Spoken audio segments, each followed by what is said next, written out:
Alright, Windman, our air-type boss. He's pretty easy with the Mega Buster, so he's a good choice. Flameman has the Power Adaptor, but he's weak to Windman's weapons, so might as well go with him.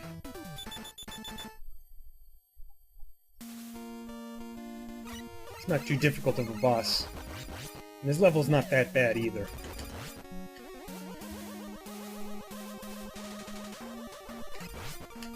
One shot, you're dead.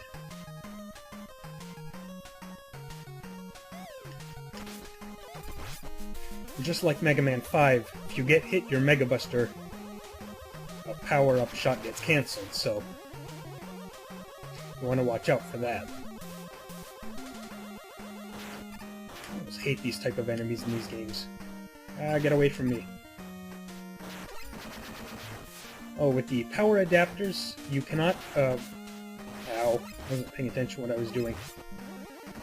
You can't, power up your Mega Buster that way, nor can you slide with either of them.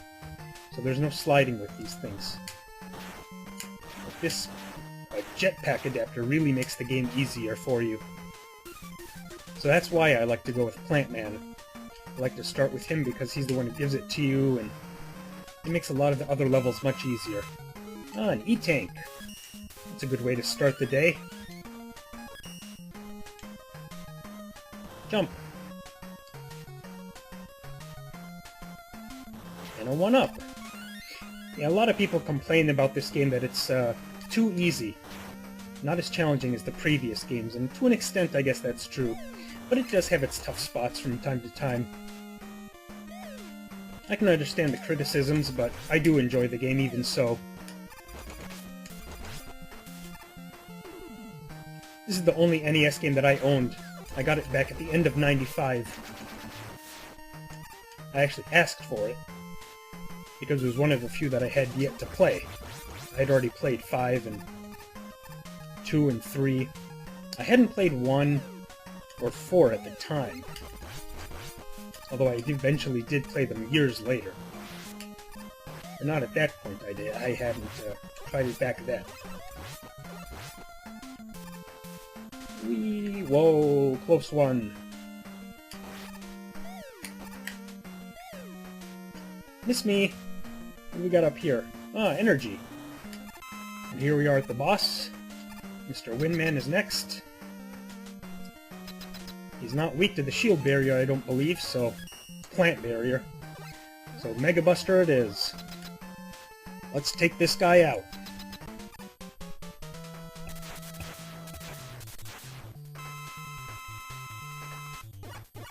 Just gotta watch out for that.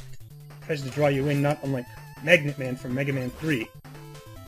He's not invincible while he's doing it like Mega Magnet Man was, so he's a bit easier. Ow. Yeah, you gotta stand a bit of a distance, I guess. Unless you can go between them. And when he just comes at you, just slide if he tries to land on top of you. Ooh, look at Mega Man in the window!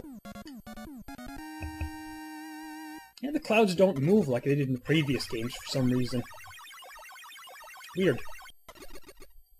You'd think they would. Be an improvement over the previous games, as you would hope a sequel would do. Here we get Windstorm, Flameman's weakness. Alright, next up we're taking on Flameman and getting that power adapter. Alright, moving on, 2 down, 6 to go. Let's take on Flameman. Got a turbine there. Oil field, master of flame, thermal power. Supposed to be sort of Middle Eastern, I suppose. And kind of nice backgrounds in the windows. Kind of reminds me of the first level of Proto Man's level in the 5th game. Similar style background.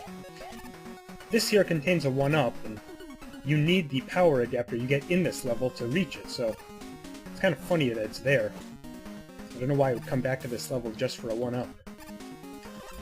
These guys take 2 shots with a regular buster, and if they throw those flames in this oil here, it will catch on fire, 1 hit, you're dead, spikes kind of a thing, so... Oh, and there we go. But Jet makes it easier. Jet makes this whole game easier.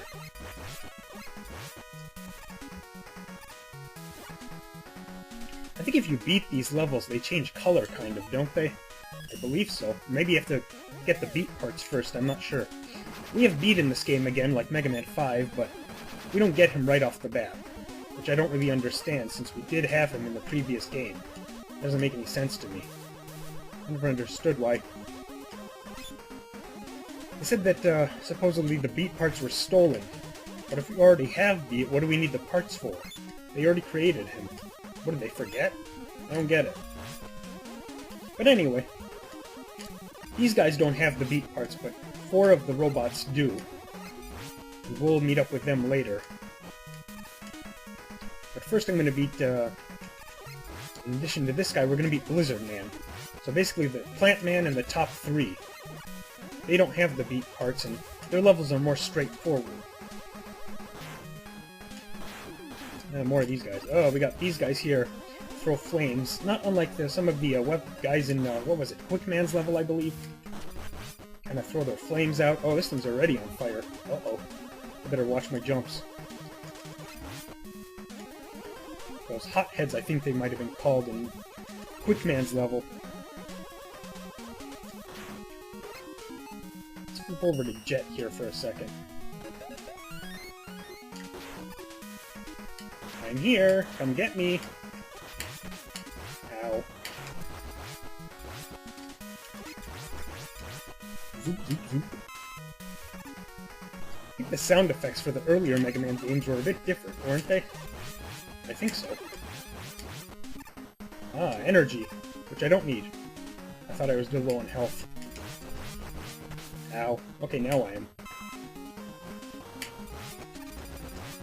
And here he is! That wasn't too long. Alright, he's weak to the windstorm, so we're going to take him out with it. Should take about 7 shots, I believe. The weaknesses to the bosses. I like the lightning sort of effect when they come down. That's nice. Ow. I hate that attack of his. Darn it, I'm missing my shots.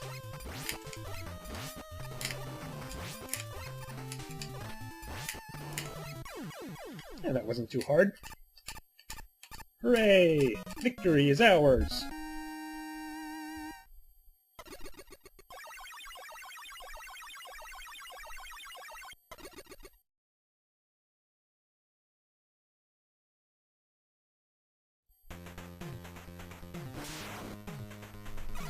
Yeah, the graphics are pretty good for this game given the time of its release. Alright, we got the Rush Power Adaptor. Here we got the Flame Weapon, a very powerful weapon. There are sometimes sort of sub-bosses, if you will, in the levels, and it only takes a few Flame Blasts to defeat most of them. So we're going to move on to Blizzard Man next, because he's weak to the flame.